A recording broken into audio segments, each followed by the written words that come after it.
Breaking news చూస్తున్నాం. మాజీ మంత్రి కాకాణి గోవర్ధన్ రెడ్డిని సిట్ అధికారులు కస్టడీలోకి తీసుకున్నారు. నెల్లూరు సెంట్రల్ జైలు నుంచి కాకాణిని కస్టడీలోకి తీసుకుని కృష్ణపట్నం పోర్టు పోలీస్ స్టేషన్ కు తరలించారు. సర్వేపల్లి రిజర్వాయర్ లో గ్రావెల్ అక్రమ రవాణా, ఎంపీ మాగుంట సంతకాన్ని ఫోర్జరీ చేసిన కేసులో మాజీ మంత్రి నిందితుడిగా ఉన్నారు. ఈ కేసులోనే కాకాణిని సిట్ కస్టడీలోకి తీసుకుంది. సిట్ డిఎస్పీ రామాంజనేయులు ఆధ్వర్యంలో న్యాయవాది సమక్షంలో విచారణ జరగనుంది.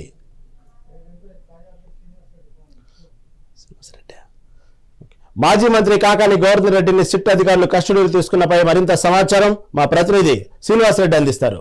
శ్రీనివాస్, చెప్పండి. కాకాణిని కస్టడీలో తీసుకున్నట్లు ఆ కృష్ణపట్నం పోర్టు పోలీస్ స్టేషన్ కు తరలించినట్లు వార్తలు వస్తా ఉన్నాయి. ఎందుకంటే ఆ మాగుంట సంబంధించినటువంటి మాగుంట సంతకాన్ని ఫోర్జరీ చేసినట్లు కూడా గతంలో ఆ నిందితుడిగా ఉన్నారు. అనేక కేసుల మీద ఈ రోజు సిట్ డిఎస్పీ రామాంజనేయుల ఆధ్వర్యంలో న్యాయవాది సమక్షంలో విచారణ జరుగుతున్నట్లు వార్తలు వస్తున్నాయి. దీని మీద అప్డేట్ ఏంటి?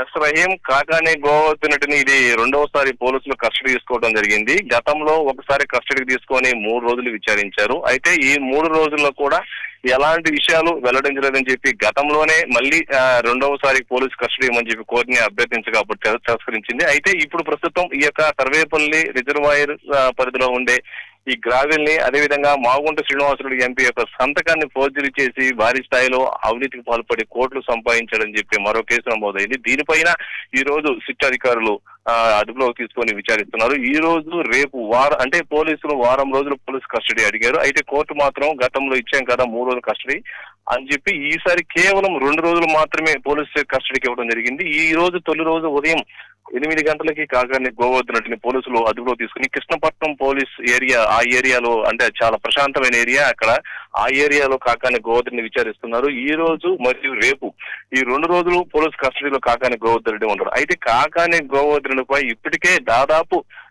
10 కేసులు పైగా నమోదయ్యని చెప్పుకోవచ్చు. అందులో చాలా స్ట్రాంగ్ అయిన కేసు ఏంటంటే పేలుడు పదార్థాలు కలిగి ఉన్నాడు, అక్రమ మైనింగ్ పాల్పడి దాదాపు 200 కోట్లు కొల్లగొట్టాడు అని చెప్పి కేసులు ఉన్నాయి. దానికి తోడు మాజీ మంత్రి తెలుగుదేశం పార్టీ సర్వేపల్లి ఎమ్మెల్యే సోమిరెడ్డి చంద్రమోహన్ రెడ్డి దాదాపు 1000 కోట్లు సంపాదించి విదేశాలలో దాచిపెట్టాడని చెప్పి మరొక కేసు ఉంది. అంటే దానికి సంబంధించి నకిలీ డాక్యుమెంట్స్, నకిలీ స్టాంప్ పేపర్స్ ఇలా చాలా సృష్టించి అప్పట్లో రచ్చరచ్చ చేశాడు కాకాణి గోవర్ధన్ రెడ్డి. దీనిపైన కూడా కేసు నమోదైంది. ఇది కూడా రేపో మాపో మళ్ళీ హీరింగ్ వచ్చే అవకాశాలు ఉన్నాయి. అంటే కాకాణి గోవర్ధన్ రెడ్డి ఎగ్జాక్ట్ గా ఈ రోజుకి జైల్లోకి వెళ్ళి 30 రోజులు పూర్తి అయిపోయింది. అయితే ఇప్పట్లో ఈ కాకాణి పైన ఇప్పుడు కేసు పైన కేసు నమోదవుతుంది. దీన్ని బట్టి చూస్తే కాకాణి గోవర్ధన్ రెడ్డి ఖచ్చితంగా మరో 3 నుంచి 4 నెలలు జైల్లో ఉండే అవకాశాలు అయితే ఖచ్చితంగా కనిపిస్తున్నాయని చెప్పుకోవచ్చు.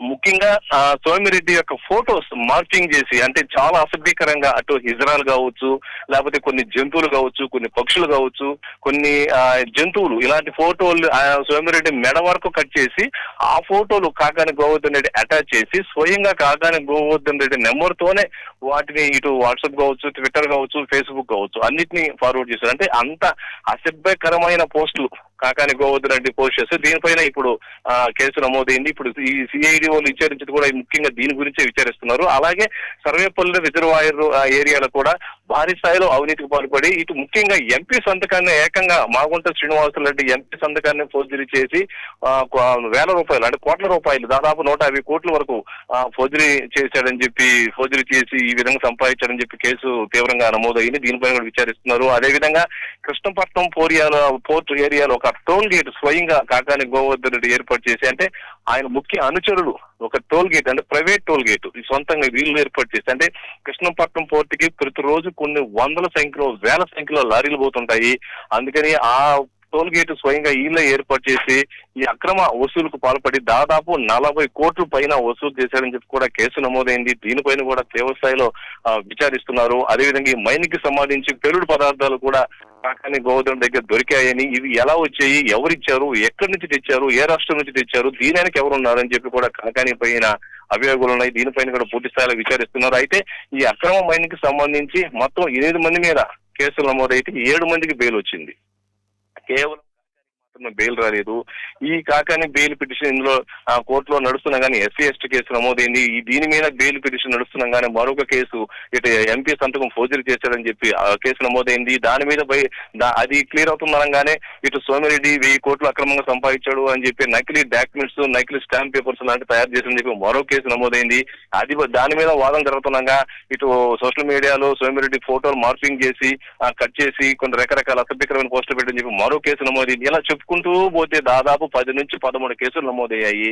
కాబట్టి కాకాని గోవర్ధన్ రెడ్డి మీద ఉండి ఈ కేసులన్నీ కానీ ఒకసారి కానీ పరిశీలిస్తే ఈ యొక్క వైసీపీ ముఖ్య నాయకుడైన వల్లభనేని వంశీ ఏ విధంగా అయితే దాదాపు 150 రోజుల నుంచి జైల్లో ఉన్నాడు, ఆ విధంగా కాకాని గోవర్ధన్ కూడా ఇబ్బంది పెట్టే అవకాశాలు అయితే ఖచ్చితంగా కనిపిస్తా ఉన్నాయి. ఇంకా ఎక్కువ రోజులు కూడా కాకాని అంటే దాదాపు ఈ కేసులన్నీ కానీ పరిశీలిస్తే కేసుకు ఒక 20 డేస్ లెక్క తీసుకున్నా కానీ దాదాపు 4 నుంచి 6 నెలల వరకు కాకాని గోవర్ధన్ రెడ్డిని జైల్లో ఉంచే అవకాశాలు అయితే ఖచ్చితంగా కనిపిస్తున్నాయని చెప్పవచ్చు. ఈ రోజు పోలీసులు ఉదయం 8 గంటల నుంచి లాయర్ సమక్షంలో ఇటు కృష్ణపట్నం పోర్ట్ ఏరియాలో కాకాని గోవర్ధన్ రెడ్డిని విచారిస్తున్నారు. ఈ రోజు పూర్తయిన తర్వాత రేపు కూడా విచారిస్తారు.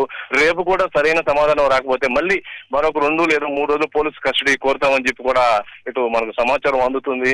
ఏదేమైనా కానీ నెల్లూరు జిల్లాలో మాత్రం కాకాని గోవర్ధన్ రెడ్డిని టార్గెట్ చేసినట్టు ఒక క్లారిటీ అయితే వస్తా ఉంది. సోమిరెడ్డి కూడా నిన్న ప్రెస్ మీట్ పెట్టాడు, ఈ రోజు కూడా ప్రెస్ మీట్ పెట్టాడు.